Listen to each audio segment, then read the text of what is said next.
Au nom du Père et du Fils et du Saint-Esprit. Amen. Mon Seigneur et mon Dieu, je crois fermement que tu es ici, que tu me vois, que tu m'entends. Je t'adore avec profonde révérence. Je te demande le pardon de mes péchés et la grâce de faire avec profit ce moment de prière. Ma Mère Immaculée, Saint Joseph, mon Père et Seigneur, mon ange gardien, intercédez pour moi. Le stress dans les entreprises. Le stress dans la vie de tous les jours, une plaie qui fait des ravages chez tant de personnes aujourd'hui, dans cette société qui court tout le temps. La compétition à outrance, le turnover constant des salariés, le burn-out, le manque de motivation. Un sujet qui intéresse par conséquent au plus haut point les chercheurs. Quand on a voulu analyser les causes du stress en entreprise, les chercheurs ont remarqué que plus que la charge de travail ou des responsabilités, le stress ressenti par les personnes est dû à l'ambiance dans laquelle on travaille. Ainsi, le fait d'être bien ou mal considéré. Les médecins du travail ont constaté que le simple fait de savoir que des gens se soucient de ce que nous ressentons au travail fait que le niveau de stress diminue. Également le fait d'avoir une certaine maîtrise sur son travail, de pouvoir prendre des décisions librement sans devoir attendre la validation constante de son chef parce qu'il nous fait confiance, ça fait diminuer le stress. Et donc ça rend l'environnement automatiquement plus agréable. Bref, ce qui rend le travail plus vivable et même beau et joyeux, c'est pas le niveau de rémunération, ça peut contribuer un peu, c'est sûr, mais c'est le fait de ressentir un environnement solidaire, où on se sent en sécurité.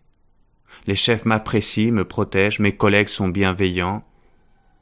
C'est ce que Simon Sinek appelle le cercle de sécurité. Je suis en train de lire un de ses livres, Pourquoi les vrais leaders se servent en dernier. C'est la femme d'un de mes très bons amis du lycée qui me l'a conseillé, et je dois dire que je suis très heureux de lire ce livre, et je la remercie. Parce que le cercle de sécurité, moi, Seigneur, ça me parle puissamment. En effet, Simon Sinek observe que ce qui permet aux individus de donner le meilleur d'eux-mêmes, c'est le fait de se sentir en sécurité dans le groupe. Il en est ainsi depuis les temps préhistoriques, dit-il, depuis le temps des cavernes, où l'homme ne survit face aux prédateurs et ne grandit que dans un groupe sûr, solidaire, en famille aussi, ou avec nos amis et même au travail. Et ainsi, quand on se sent bien, apprécié par ses collègues et protégé par ses supérieurs, alors la fidélité à l'entreprise grandit, on peut donner le meilleur de soi, et par là même on grandit. Et les autres aussi, dans une action collective de meilleure qualité. Alors pourquoi est-ce que je te raconte tout cela ?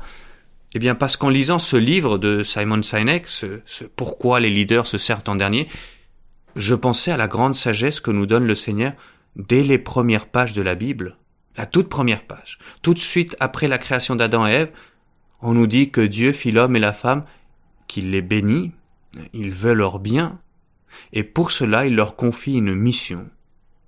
C'est le livre de la Genèse qui dit, au chapitre 2, verset 15, « Le Seigneur Dieu prit l'homme et le mit dans le jardin d'Éden pour qu'il le travaille et le garde. » À l'encontre de ce que pensent beaucoup de personnes aujourd'hui, la Bible présente le travail d'une manière magnifique, comme une bénédiction de Dieu, comme la participation à son pouvoir créateur. Mais je ne vais pas m'étendre là-dessus aujourd'hui. Non, aujourd'hui, ce qui m'attire pour ma prière, Seigneur, c'est le deuxième terme de l'expression, pour qu'il travaille et qu'il le garde. Tu n'attends pas simplement de nous, Seigneur, un rendement, mais tu veux qu'on prenne soin. L'homme et la femme, nous avons été créés pour protéger, pour garder, pour prendre soin, en gardien, en protecteur. Et ça c'est beau. C'est lorsque l'homme néglige ce rôle de gardien et de protecteur, qui se focalise seulement sur le rendement, que ça casse, ou le succès. Et ainsi, face à la tentation du diable, Adam ne joue pas son rôle de protecteur pour Ève, et c'est la catastrophe, le péché originel et tout ce qui suit. Pire encore, lorsque Dieu leur demande « Pourquoi vous avez mangé de l'arbre ?», Adam va pointer du doigt sa femme C'est elle qui m'a donné le fruit. Il a cassé ce cercle de protection, de sécurité. Caïn, c'est encore pire, jaloux du bon travail de son frère Abel, il va carrément le tuer, et il s'en défend devant Dieu en lui disant « Mais est-ce que je suis le gardien de mon frère ?» Bah oui. Depuis la nuit des temps, c'est là que le bas blesse, aujourd'hui encore. On vit dans une société du rendement. On met les objectifs économiques, financiers, personnels, avant justement les personnes. Et on a beau faire miroiter des salaires, des promotions, cela ne suffit pas.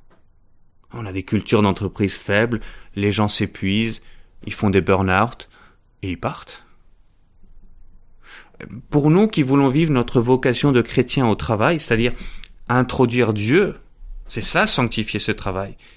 Bien sûr, il s'agit en premier lieu de travailler bien pour pouvoir offrir à Dieu ce travail, mais voilà, de le faire avec la conscience de Dieu présent à nos côtés. Mais pour cela, déjà aussi, la Bible nous dit le deuxième terme, travailler et prendre soin. Prendre soin de l'ambiance autour de nous. Prenons soin des gens, nous dis-tu aujourd'hui, Seigneur. Bâtissons ce cercle de sécurité autour de nous. Je trouve cette expression intéressante. Ce cercle de sécurité, c'est quoi? C'est une ambiance saine, une ambiance de compréhension, de bien-être, d'amitié. C'est veiller, c'est prendre soin, c'est aimer et donc être en train de laisser Dieu, qui est amour, entrer dans le travail, venir le sanctifier de sa présence et sanctifier le monde professionnel par notre travail. Bien fait, mais fait avec bienveillance. Et ça, alors que beaucoup de personnes cherchent du sens au travail, n'est-ce pas là la meilleure raison pour travailler? Un motif si puissant qu'il peut donner du sens, un sens de mission à toute notre profession, prendre soin du créé que Dieu m'a confié, prendre soin de mes collègues de travail, les aider à grandir, à donner le meilleur d'eux-mêmes. Attention, comprenons-nous bien, je ne parle pas d'une ambiance douceâtre et bisounours, Non, on parle d'exigence, de travail bien fait, mais de travail réalisé dans la confiance. Parce que ce respect donné aux uns et aux autres fait que les gens savent que leur dos est couvert, et qu'ils vont pas se prendre une critique dans le dos ou des commérages. Voilà quelque chose sur lequel on peut énormément aider les gens, et on grandit en confiance. On peut compter sur ceux avec qui on travaille. L'information circule plus librement, la communication est plus efficace, on travaille mieux, on grandit ensemble. Et moi, en lisant ce livre de Simon Sinek, je pensais encore et encore à ma Bible, à toi, Seigneur. Quel bel exemple que tu nous as donné, Seigneur, dans l'Évangile. Tu étais connu comme un bon travailleur, charpentier, fils du charpentier Joseph. Et on disait de toi que tu avais fait bien toutes choses. Et pourtant, tu n'es pas passé dans l'histoire comme un des grands inventeurs du siècle, tel un Edison ou Steve Jobs ou Elon Musk, non. Tu as fait beaucoup plus que ça. Tu as été notre rédempteur et sauveur. Et par là, tu nous as appris que le plus important dans le travail, c'est de bien prendre soin des personnes autour de nous.